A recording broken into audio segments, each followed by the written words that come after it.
On this evening, there are four scriptures that I want you to take note of. We will look at each of these in brief. The first is 1 Kings chapter 19 and verse number 4. The second will be Job chapter 3 and verse 26. I'll give you the other two in just a moment.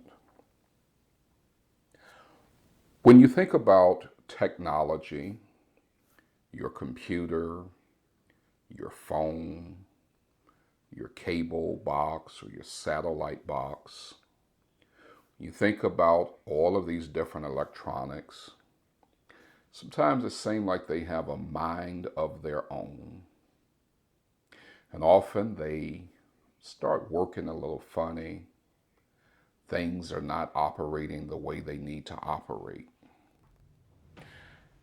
And one of the things you find that really helps is you do a reset.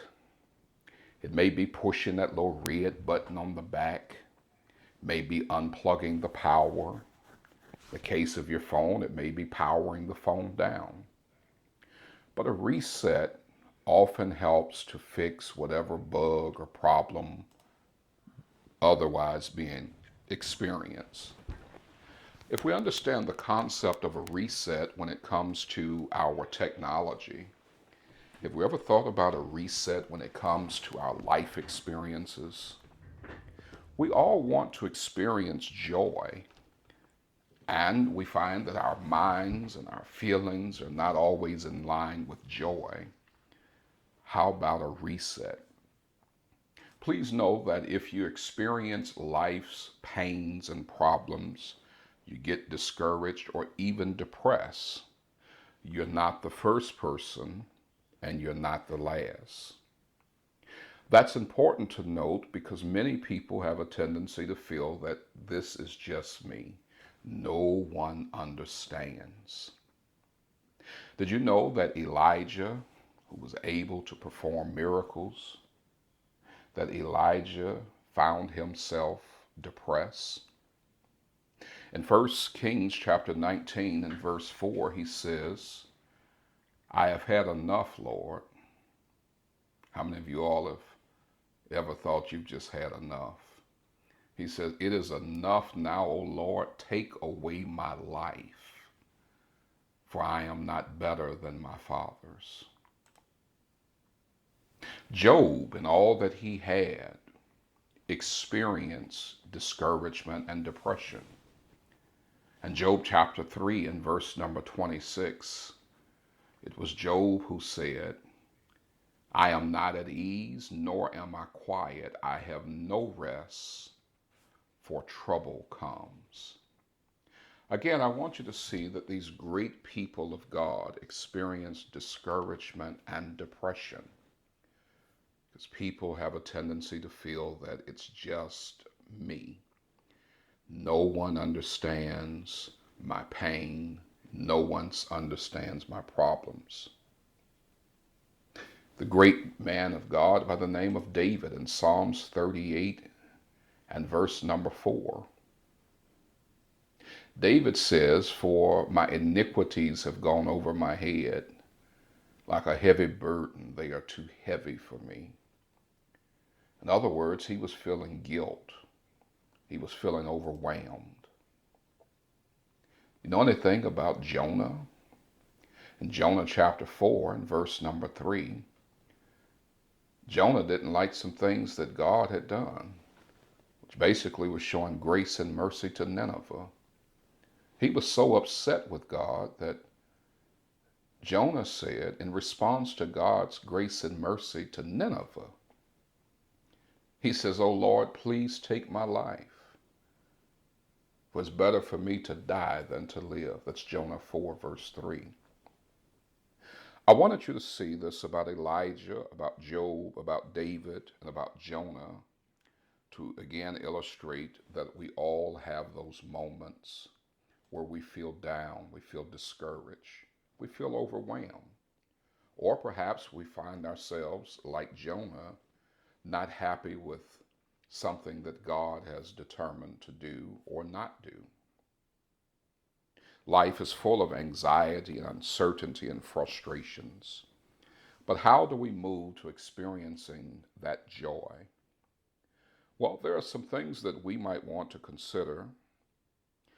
First of all, we have to make sure that we take appropriate time to be alone, but do not alienate ourselves.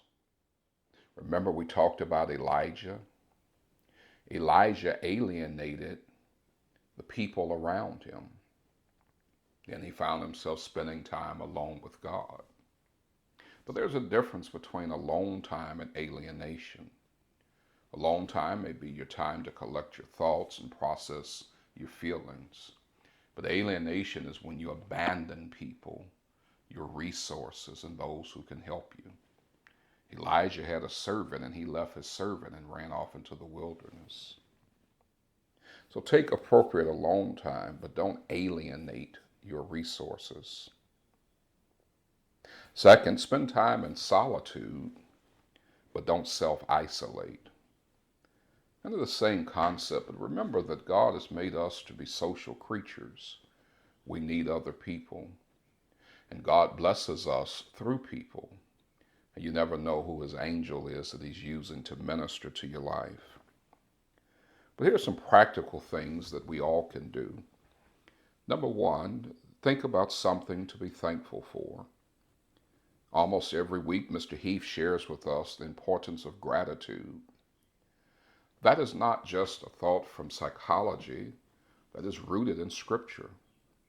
The Bible tells us to be thankful in everything.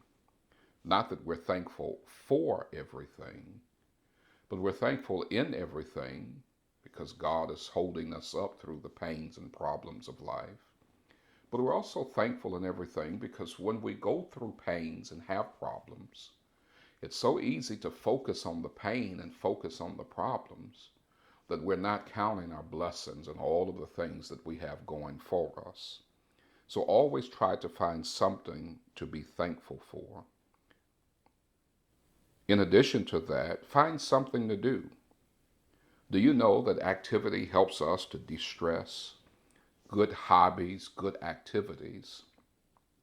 Just sulking and focusing on the problem, dwelling on the problem, just allows it to fester and allows it to build. You may need to get busy doing something, lest you find yourself doing the wrong thing, which is making a bad thing worse. Last, all of us should always have something we're looking forward to. Life gets boring and in fact mundane when we're not looking forward to something. Small goals, big goals, goals somewhere in between. Why do you wake up in the morning? Is it just to go through the motions and have another day to complain, another day to feel bad, another day to be upset with someone? Think about each day. What is it that you're looking forward to? It's not always that we need to have lofty goals, just small strides. If arthritis is bothering you, make it a goal to be able to just walk to the end of the block. If you can't walk to the end of the block, walk 3 houses down. Build yourself up.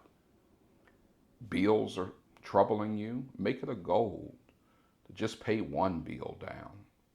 If you can't pay them all off. If you find yourself troubled by pain or problems, don't allow them to dictate your day.